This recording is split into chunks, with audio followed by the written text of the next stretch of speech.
আসসালামু আলাইকুম। সবাই নিশ্চয়ই অনেক ভালো আছেন। আলহামদুলিল্লাহ আমিও অনেক ভালো আছি।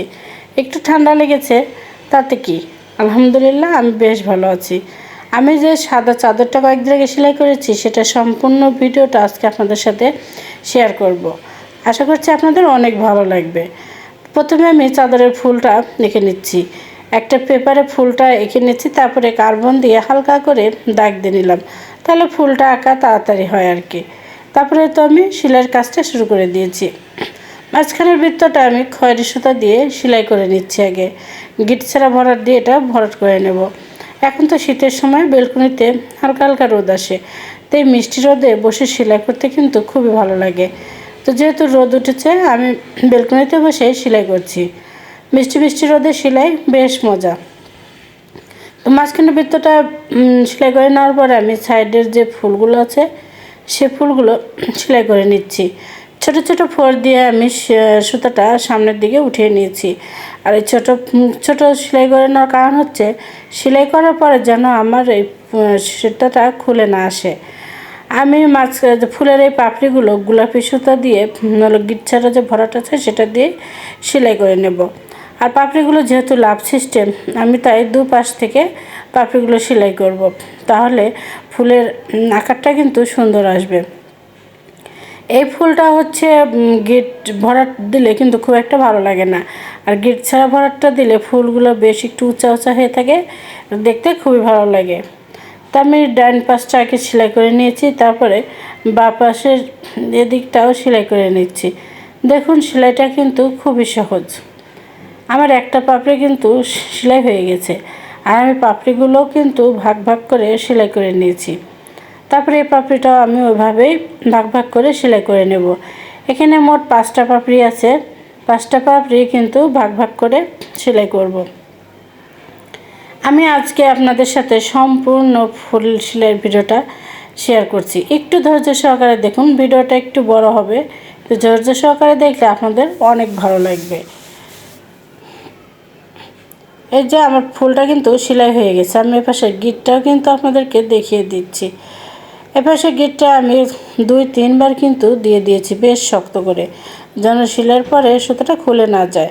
সেজন্য একটু কয়েকবার টেনে টেনে গিটটা দিয়ে দিলাম। সুতোটা কেটে নিয়েছি। তারপরে আমি এখন এই যে পাতাগুলো আছে সে পাতাগুলো সেলাই করে দিচ্ছি। পাতাটা ঠিক ফুলের মতন ছোট ছোট ফোর দিয়ে আমি মাথার দিকে কিন্তু উঠিয়ে নিয়েছি। তারপরে তো নিচে একটু ফুরিয়ে সাইডে নিয়ে নেব। আর এই পাতাটা আমি সেলাই করব হচ্ছে খেজুর কাটা ভরাট দিয়ে। পাতাগুলো কিন্তু যদি আমি গিট ভরাট দিই তাহলে কিন্তু ভালো দেখা যায় না, আর এরকম গিট ছাড়া ভরাট দিলেও কিন্তু পাতাটা ভালো হয় না। সেজন্য আমি খেজুর কাটা ভরাট দিচ্ছি। এটা পালক সেলাই দিলেও কিন্তু সুন্দর দেখা যেত, কিন্তু আমি খেজুর কাটা ভরাটটাই দিচ্ছি, তাহলে সুন্দর কিন্তু পাতার আকৃতিতে চলে আসবে। আর দেখুন সেলাইটাও কিন্তু অনেক সহজ, দুই পাশ থেকে কিন্তু একসঙ্গে একই মাপের সেলাই হচ্ছে। আমি এভাবে পাতাটা সেলাই করে নিলাম। আমি পাতাটা সেলাই করে নেওয়ার পরে সাইডের যে ডাল আছে সেই ডালটা আমি ডাল ফোর দিয়ে সেলাই করে নেব। আর এই ডালের সঙ্গে কিন্তু আবার চেন সেলাই, খয়েরি সুতা দিয়ে চেন সেলাই করে ছোট ছোট ফুলের মতো করে দেব, সেটা আমি পরে আপনাদেরকে দেখাচ্ছি। আগে দেখুন আমি ডাল সেলাইটা করে নিচ্ছি।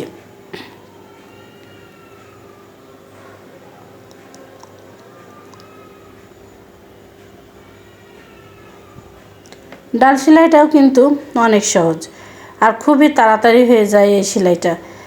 দেখুন হয়ে গেছে। তারপর পাশে যে ছোট পাতাগুলো আছে সেটা এখন সেলাই করে নিচ্ছি। ছোট পাতার ডালটাও আমি হচ্ছে ডাল ফোর দিয়ে সেলাই করে নিচ্ছি। তারপরে এই সাইডের পাতাগুলো আমি ছোট ছোট করে সেলাই করে দেব। আর এই ছোট পাতাগুলো কিন্তু আবার খেজুর কাটা ভরাট দেওয়া যাবে না, এটা কিন্তু তখন আর ভালো লাগবে না। তা আমি দেখুন প্রথমে একটা বড় করে ফোর তুললাম, তারপরে সাইডে ছোট ছোট করে 2বার সেলাই করে নিলাম, তাহলে ছোট ওই পাতার আকৃতিগুলো কিন্তু অনেক সুন্দর হয়।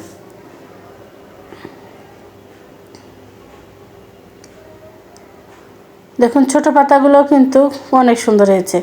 তারপরে যে বড় পাতা আছে একটু, সেই পাতাটা আমি কিন্তু এই খেজুর কাটা ভরাট দিয়ে সেলাই করে নেব। তো মাঝখানের এই ডালটা আমি আগে ডাল ফোর দিয়ে সেলাই করে নিচ্ছি, তারপরে আমি খেজুর কাটা ভরাট দিয়ে পাতাগুলো সেলাই করে নিয়েছি। আর এ পাশে ডালগুলো সেলাই করে নেওয়ার পরে এবার হচ্ছে চেন সেলাই দিয়ে আমি চারদিকে 4টা ফুলের মতন করে দেব। আর এই চেন সেলাই চারপাশে 4টা দিলে কিন্তু সুন্দর ছোট ছোট ফুলের শেপ চলে আসবে। দেখুন একটা কিন্তু হয়ে গেছে। এবার আমি আরও 3 সাইডে 3টা এরকম চেন সেলাই করে নেব, তাহলে সুন্দর ছোট ছোট ফুলের মতন হয়ে যাবে। আর এই ছোট ছোট ফুলগুলো সেলাই করার পরে দেখুন ফুলটা কিন্তু কত সুন্দর দেখাচ্ছে।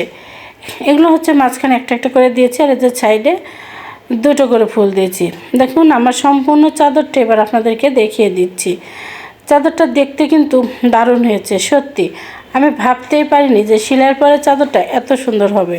সাদা চাদরের সঙ্গে গোলাপি ফুল আর তার সঙ্গে জলপাই কালারের পাতা, সুন্দর, অনেক সুন্দর হয়েছে। কিন্তু কি আপনারা কমেন্টে কিন্তু অবশ্যই বলবেন যে আমার এই চাদর সেলাইটা কেমন হয়েছে।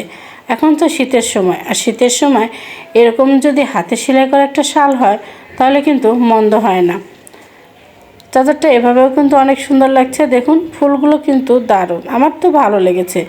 আপনাদের কেমন লেগেছে অবশ্যই জানাবেন। আর এই চাদরটা কিন্তু আমার নিজের না, এটা অর্ডারই ছিল, আমি সেলাই করেছি। সবাই ভালো থাকবেন। আজ এই পর্যন্তই। আল্লাহ হাফেজ।